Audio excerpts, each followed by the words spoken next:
गर्भधारणेचा 8वा महिना म्हणजेच 8th month of pregnancy म्हणजेच गर्भावस्थेतील 31, 32, 33 आणि 34 आठवडे. या व्हिडिओमध्ये आपण डिटेलमध्ये पाहणार आहोत की बाळाच्या शरीरामध्ये काय काय बदल होतील 8व्या महिन्यामध्ये, त्याचबरोबर प्रेग्नन्सीच्या शरीरात काय काय बदल होतील आणि 8व्या महिन्यामध्ये कुठल्या कुठल्या गोष्टींची काळजी घ्यायची आहे हे आपण या व्हिडिओमध्ये पाहणार आहोत. आणि एक महत्त्वाची माहिती, जे स्पेशली खूप वेळा पेशंट OPDमध्ये येतात आणि विचारतात की 8व्या महिन्यामध्ये डिलिव्हरी झाली तर काही प्रॉब्लेम होतो का. कारण बऱ्याच पेशंटने किंवा त्याच्या नातेवाईकांनी ऐकलेलं असतं की 7व्या महिन्यात डिलिव्हरी झाली तरी चालेल किंवा 9व्या महिन्यात डिलिव्हरी झाली तरी चालेल, पण 8व्या महिन्यामध्ये डिलिव्हरी झाली तर बाळ जगत नाही. ही अशी अनेक प्रकारचे प्रश्न या महिन्यामध्ये म्हणजेच गरोदरपणातील 8व्या महिन्यामध्ये बऱ्याच पेशंटला त्याचबरोबर त्याच्या नातेवाईकांना असतात. आणि याचं उत्तर असं आहे की जरी 8व्या महिन्यात डिलिव्हरी झाली तरी बाळ व्यवस्थित राहू शकतं आणि ते जगतंही. आणि याचं कारण की तुमचं बाळ 7व्या महिन्यापेक्षाही 8व्या महिन्यात जास्त मोठं झालेलं असतं. त्याची वाढही 7व्या महिन्यापेक्षा जास्त झालेली असते आणि जरी 8व्या महिन्यामध्ये जरी बाळ जन्माला आलं तरी ते जगतंही व्यवस्थित. तसं नॉर्मली तर बाळ पूर्ण 9 महिन्यानंतर जन्मलं तर ते एकदम हेल्दी जन्माला येतं, त्यामुळे फुल टर्म झाल्यानंतरच जन्माला यावं बाळ. चला तर आता आपण पाहूयात की गरोदर स्त्रीच्या शरीरात त्याचबरोबर बाळाच्या शरीरात 8व्या महिन्यामध्ये काय काय बदल होतील. तर 8व्या महिन्यामध्ये बाळ साधारण एक 18 इंच एवढं होतं, म्हणजे साधारण एक पायनॅपल किंवा अननस जे असतं त्या साईज एवढं होतं. आणि बाळाचं वजन साधारण 1,500 ग्रॅम ते 2 किलो च्या आसपास होतं आणि बाळाची जवळजवळ संपूर्ण वाढ झालेली असते. 8व्या महिन्यामध्ये फक्त फुफ्फुसांची वाढ झालेली नसते पूर्ण, बाकी बाळ पूर्ण तयार झालेलं असतं साधारण या 8व्या महिन्यामध्ये. लंग्स किंवा फुफ्फुसं या महिन्यामध्ये पूर्ण मॅच्युअर झालेले नसतात किंवा फुफ्फुसांची पूर्ण वाढ झालेली नसते या महिन्यामध्ये, पण 34 आठवड्यानंतर फुफ्फुसांचीही वाढ व्हायला लागतात, फुफ्फुसंही मॅच्युअर होतात. कारण कुठेतरी ऐकलेलं किंवा पाहिलेलं असेल तुम्ही की 8व्या महिन्यामध्ये जर डिलिव्हरी होण्याचे जर चान्सेस वाटले किंवा प्रीटर्म जर डिलिव्हरी होण्याचे चान्सेस वाटले तर अशा वेळेला डॉक्टर्स प्रेग्नंट स्त्रीला 8व्या महिन्यामध्ये स्टिरॉइड्सचे इंजेक्शन देतात. आणि हे स्टिरॉइडचे इंजेक्शन बाळाच्या लंग्सच्या मॅच्युरिटीसाठी असतात आणि हे इंजेक्शन खूप महत्त्वाचे असतात. कारण जर तुम्हाला वेळेच्या आधीच जर डिलिव्हरीच्या वेदना चालू झाल्या साधारण एक 8व्या महिन्यामध्ये तर हे इंजेक्शन घेणं खूप महत्त्वाचं आहे. त्यामुळे तुम्हाला लक्ष ठेवायचं आहे की जर तुम्हाला प्रीमॅच्युअर डिलिव्हरी किंवा 8व्या महिन्यामध्ये जर डिलिव्हरी होण्याचे चान्सेस वाटले तर तुम्हाला इंजेक्शन घेतलेले आहे का नाही या गोष्टींकडे तुम्हाला लक्ष ठेवायचं आहे. यानंतर बाळाची स्किन ही व्यवस्थित तयार होते 8व्या महिन्यामध्ये. बाळाच्या त्वचेमध्ये मेलॅनोसाइट्स सेल्स ज्या असतात त्याही तयार होतात आणि त्यामुळे बाळाच्या जे त्वचेचा रंग असतो तोही ठरतो कसा होईल, हे आपण लास्ट 7व्या महिन्याच्या व्हिडिओमध्येच पाहिलेलं आहे. त्याचबरोबर लॅनिग हेअर्स म्हणजे बाळाच्या शरीरावर छोटे छोटे जे केस असतात तेही गळण्यास या महिन्यामध्ये सुरुवात होते. बाळाचं वजनही या महिन्यामध्ये खूप चांगलं वाढत असतं. बाळाच्या शरीरात फॅट डिपॉझिशन तयार व्हायला सुरुवात होते. बाळाचे मसल्सही ग्रोथ होते. 8व्या महिन्यामध्ये बाळाचे स्नायू आणि बाळाचे हाडंही मजबूत होतात. म्हणजेच थोडक्यात 8व्या महिन्यामध्ये बाळ पूर्ण तयार झालेलं असतं. जरी वेळेच्या आधीच म्हणजे 8व्या महिन्यामध्ये जरी डिलिव्हरी झाली तरीही बाळ पूर्ण तयार झालेलं असतं. म्हणजेच काहीच प्रॉब्लेम येत नाही 8व्या महिन्यामध्ये जरी डिलिव्हरी झाली तरी, एक्सेप्ट फक्त तुम्हाला लंग्ससाठी स्टिरॉइडचे इंजेक्शन द्यावे लागतील. डिलिव्हरी जर चांगल्या सेंटरमध्ये झाली आणि बाळाला एखाद्या चांगल्या निओनेटल सेंटरमध्ये जर ठेवण्यात आलं तर बाळ व्यवस्थित राहतं आणि जगतंही. आणि 8व्या महिन्यामध्येही सर्वायवल रेट एकदम चांगला आहे, कारण व्यवस्थित पद्धतीने जर डिलिव्हरी झाली, बाळालाही व्यवस्थित केअर घेण्यात आली बाळाची, तर बाळ जगतंही छान 8व्या महिन्यामध्ये जरी डिलिव्हरी झाली तरी. तर हा होता 8व्या महिन्यामध्ये बाळाच्या शरीरामधील बदल. तर आता आपण पाहूयात की प्रेग्नंट स्त्रीच्या शरीरामध्ये काय काय बदल होतील. गरोदर स्त्रीला खूप वेळा लघवीला जावे लागते, कारण या महिन्यामध्ये बाळाचं वजन वाढलेलं असतं आणि त्याचं प्रेशर लघवीच्या पिशवीवर पडतं आणि सारखं सारखं लघवीला जावे लागते. गरोदर स्त्रीचा पोटाचा घेर अजूनच वाढतो, कारण बाळाचीही वाढ झालेली असते आणि 8व्या महिन्यामध्ये पोटाचा घेर बराचपैकी मोठा होतो, म्हणजेच बेबी बंप एकदम व्यवस्थित दिसते.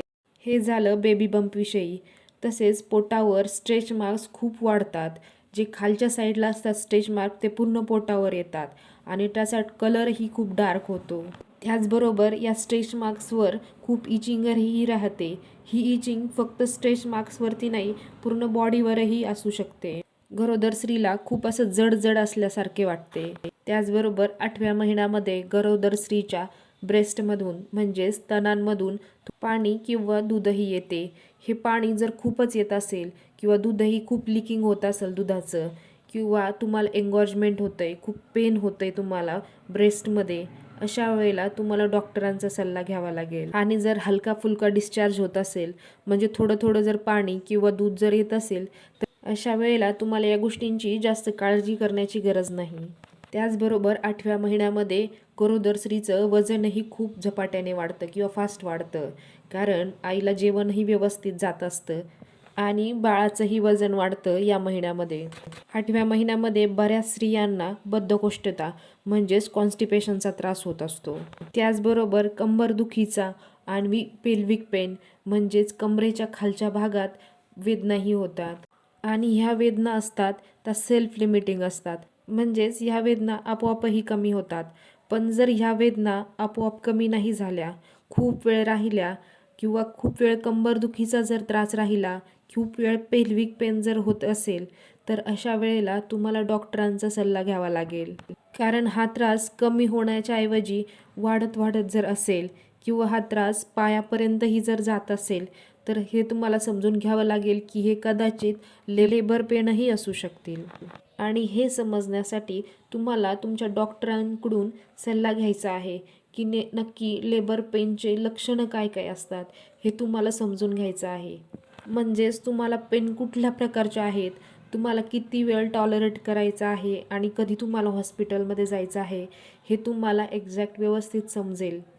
त्यासाठी लेबर पेनचे तुम्ही व्यवस्थित माहिती करून घ्या. याचबरोबर 8व्या महिन्यामध्ये बऱ्याच स्त्रियांना पायांवर सूज येते, त्याचबरोबर चक्करही येते. त्यासाठी 8व्या महिन्यामध्ये तुम्हाला BP ही मॉनिटर करत राहायचं आहे. कारण गरोदरपणातील 8व्या महिन्यामध्ये बऱ्याच स्त्रियांचा BP वाढतो. त्यामुळे BP दर 8 ते 15 दिवसांना तुम्हाला चेक करायचा आहे. आणि याच कारणांमुळे 8व्या महिन्यामध्ये दर 15 दिवसांना तुम्हाला डॉक्टरांकडे व्हिजिट करण्यासाठी बोलवतात.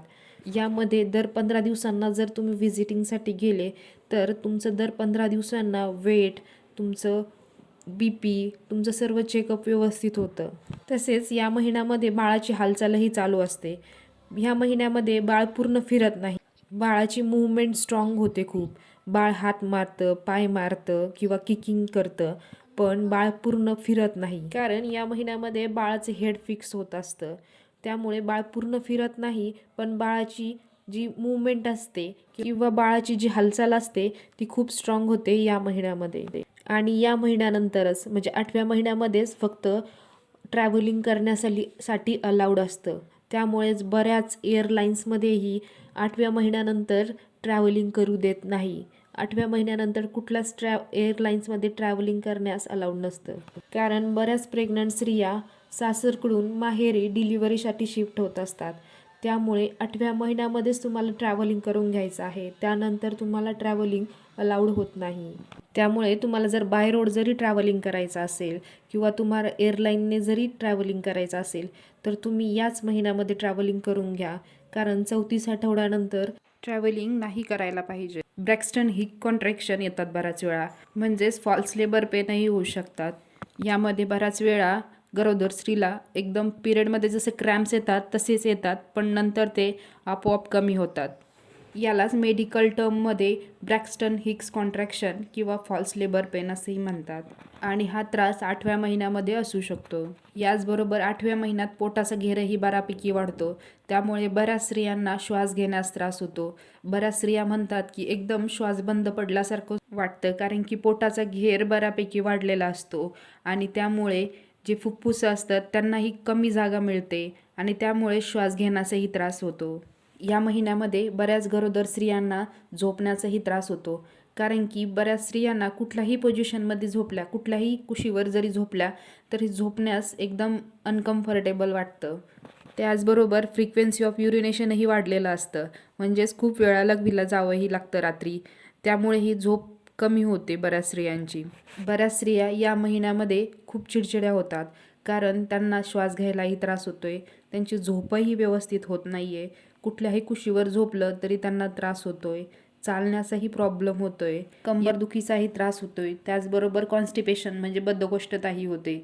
त्यामुळे या महिन्यामध्ये बऱ्याच गरोदर स्त्रिया खूपच इरिटेबल होतात. त्यांना वाटतं की कधी एकदाची डिलिव्हरी होईल. या महिन्यामध्ये कुठल्या कुठल्या गोष्टींची काळजी घ्यायची आहे हे पाहूयात. या महिन्यामध्ये म्हणजेच 8व्या महिन्यामध्ये डॉक्टरांनी तुम्हाला जेव्हा जेव्हा बोलवलेलं आहे तेव्हा तेव्हा डॉक्टरांकडे व्हिजिट करा. 8व्या महिन्यामध्ये दर 15 दिवसांना डॉक्टरांकडे व्हिजिट करायला हवीत. डॉक्टरांनी तुम्हाला जे जे ॲडवाईस केलेलं आहे, आयर्न, कॅल्शियम, प्रोटीन पावडर किंवा मल्टीव्हिटॅमिन्स जे जे तुम्हाला गरजेचं आहे, किंवा प्रेग्नन्सीमध्ये बाळासाठी आणि आईसाठी हे त्यांच्या स्थितीवर अवलंबून असेल की कुणाला कुठलं मेडिसिन देण्यात येईल. डॉक्टरांनी जे जे गोळ्या किंवा औषधे दिलेली आहेत ते विनाविसरता नक्की घ्यावेत. अजून एक ॲडवाईस, तुम्ही जेव्हा जेव्हा झोपाल दिवसा किंवा रात्री एक डाव्या कुशीवरच झोपा. त्यामुळे जो ब्लड फ्लो होतोय तो व्यवस्थित होईल आणि बाळाकडे व्यवस्थित जाईल ब्लड फ्लो, आणि तुम्हाला बाळाची हालचालही व्यवस्थित जाणवेल. बाळाच्या हालचालीबाबतीत तुम्हाला एक लक्ष ठेवायचं आहे. तुम्हाला दिवसभरात कमीत कमी 10 वेळा तरी हालचाल जाणवायलाच हवी. बाळाच्या हालचाली तुम्हाला मोजायच्या आहेत, कारण बाळाची साईज वाढलेली असते या महिन्यामध्ये. बाळ पूर्ण फिरेल असं नाही, कारण की बऱ्याच पेशंटचे प्रश्न असतात की पहिलं बाळ पूर्ण फिरायचं पोटामध्ये, पण या महिन्यामध्ये पूर्ण गोल फिरत नाही, कारण बाळाचं वजन वाढलेलं असतं. त्यामुळे पूर्ण पोटात गोल फिरेल असंच नाही, बाळाची एक साधी किक जरी जाणवली तेही महत्त्वाचे असते. कारण जसं जसं बाळ मोठे होईल तसं तसे त्याला पूर्ण फिरण्यासाठी जागा भेटत नाही. त्यामुळे एक साधी मूवमेंट जाणवणं गरजेचं आहे. आणि या मूवमेंट म्हणजेच तुम्हाला बाळाच्या हालचाली लक्षात ठेवायच्या आहेत आणि काउंट करायच्या आहेत. आणि 10 हालचालींपेक्षा जर कमी हालचाली जाणवल्या तर तुम्हाला डॉक्टरांकडे नक्की व्हिजिट करायचं आहे. या महिन्यामध्ये तुम्हाला तुमच्या फॅमिलीबरोबर मिळून तुमची डिलिव्हरी प्लॅन करायची आहेत. कुठल्या हॉस्पिटलमध्ये तुम्हाला डिलिव्हरी करायची आहे, ते किती अंतरावर आहे, आणि लेबर पेनची लक्षणे कुठले कुठले आहेत हे सर्व तुम्हाला जाणून घ्यायचे आहे. आणि तुम्हाला डिलिव्हरीला जाण्यासाठी हॉस्पिटल बॅगमध्ये काय काय न्यायचे आहे हे सर्व तुम्हाला विचार करून ठेवायचा आहे. कारण या बॅगची बऱ्याच वेळा एमर्जन्सीमध्ये गरज पडू शकते. त्यामुळे तुम्हाला घाई वगैरे होणार नाही, यासाठी तुम्ही आत्ताच तुमची बॅग भरून ठेवू शकता. या महिन्यामध्ये तुम्हाला एक कलर डॉपलरची एक सोनोग्राफी करून घ्यावी लागेल. या सोनोग्राफीमध्ये हे पाहिलं जातं की बाळाचा ब्लड फ्लो व्यवस्थित आहे का नाही. कारण ब्लड फ्लो कमी झाल्यानंतर लगेच बाळामध्ये चेंजेस दिसायला सुरुवात होत नाही. बऱ्याच काळानंतर बाळामध्ये काहीतरी डिफेक्ट वगैरे दिसायला सुरुवात होतं, बाळाची ग्रोथ व्यवस्थित होते का नाही हे दिसायला चालू होतं, आणि हे एक अल्ट्रासाऊंडमध्ये दिसत नाही. त्यामुळे एक कलर डॉपलर करून घेणं खूप गरजेचं असतं या महिन्यामध्ये. त्यामुळे या महिन्यामध्ये बरेच डॉक्टर्स ॲडवाईस करतात की एक ग्रोथ स्कॅनबरोबर एक कलर डॉपलर सोनोग्राफीही करून घ्या. म्हणजेच आपल्याला कळेल की त्याचं ब्लड फ्लो व्यवस्थित होतोय का नाही, ब्रेन पर्यंत जातोय का नाही ब्लड फ्लो, त्याचबरोबर अम्बिलिकल कॉर्डपर्यंत व्यवस्थित जातो का नाही. आणि यात जर आपल्याला काही सिरियस प्रॉब्लेम जर दिसला तर आपल्याला लगेचच एमर्जन्सीमध्ये डिलिव्हरी करून घ्यावी लागते. आणि त्यामुळेच या महिन्यामध्ये एक कलर डॉपलर सोनोग्राफी करून घेतलेली चांगली राहील. त्यानंतर रुटीनमध्ये तुमचं HB चेक करायला हवं. तुमचं युरिन रुटीन जर केलेलं नसेल तर तुम्ही तेही करून घ्यावेत. त्याचबरोबर तुम्हाला तुमच्या डॉक्टरांसोबत चर्चा करून घ्यायची आहे की लेबरचे स्टेजेस काय काय असतात.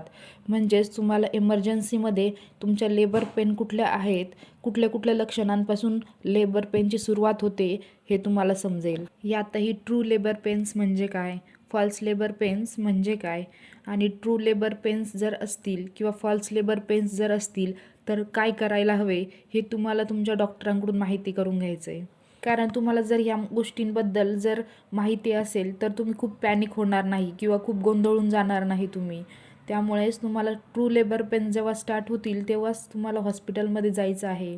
या महिन्यामध्ये तुम्हाला काही वॉर्निंग साईन्स तुमचे डॉक्टर सांगतात, जसे की बाळ तुमचं कमी फिरतंय किंवा बाळाच्या हालचाली कमी जाणवत आहे, तुम्हाला ब्लिडिंग स्टार्ट झालं आहे किंवा तुम्हाला पेन स्टार्ट झाल्यात, हे काही वॉर्निंग साईन्स असतात. त्याच्याबरोबर अजून काही साईन्स असतात, जसे की चक्कर आल्यासारखं होणं, अचानक खूप डोकं दुखणं, त्याचबरोबर छातीत पेन झाल्यासारखं होणं आणि असं श्वास घ्यायला त्रास होणं किंवा कंबरदुखी होणं ही अशी ही लक्षणे असतात. त्यामुळे तुम्हाला तुमच्या डॉक्टरांकडून समजून घ्यायचे आहे. त्याबरोबर तुमच्या आहाराबद्दल बोललं तर तुम्हाला सकस आहार घ्यायचा आहे, ज्यामध्ये प्रोटीन्स, व्हिटॅमिन्स, मिनरल्स आणि फायबर्स असतील. त्याचबरोबर तुम्ही नारळ पाणीही घेऊ शकतात. दिवसभरात एकतरी फ्रूट्स घ्या. त्याचबरोबर दिवसभरात भरपूर पाणी प्या, म्हणजे बाळाभोवतीचं जे पाणी असतं ते कमी होणार नाही. कारण या महिन्यामध्ये बऱ्याच स्त्रियांना बाळाभोवतीचं जे पाणी आहे ते कमी होण्याची शक्यता असते. आणि व्यायामाबद्दल बोललं तर या महिन्यामध्ये जास्त हार्ड असा किंवा खूप वेळ असा व्यायाम करू नका, कारण 8व्या महिन्यामध्ये डिलिव्हरी नको व्हायला. ॲटलिस्ट 9व्या महिन्यापर्यंत जरी गेलं बाळ तरी चांगलं राहील, म्हणजे बाळाचं वेटही वाढेल आणि त्याचे लंग्सही मॅच्युअर होतील. हा झाला पूर्ण गरोदरपणातील 8वा महिना. तुम्हाला जर हा व्हिडिओ आवडला असेल तर चॅनेलला सबस्क्राईब करा, लाईक करा. त्याचबरोबर तुमच्या फ्रेंड्सबरोबर नक्की शेअर करा. Stay healthy, stay happy. Thank you.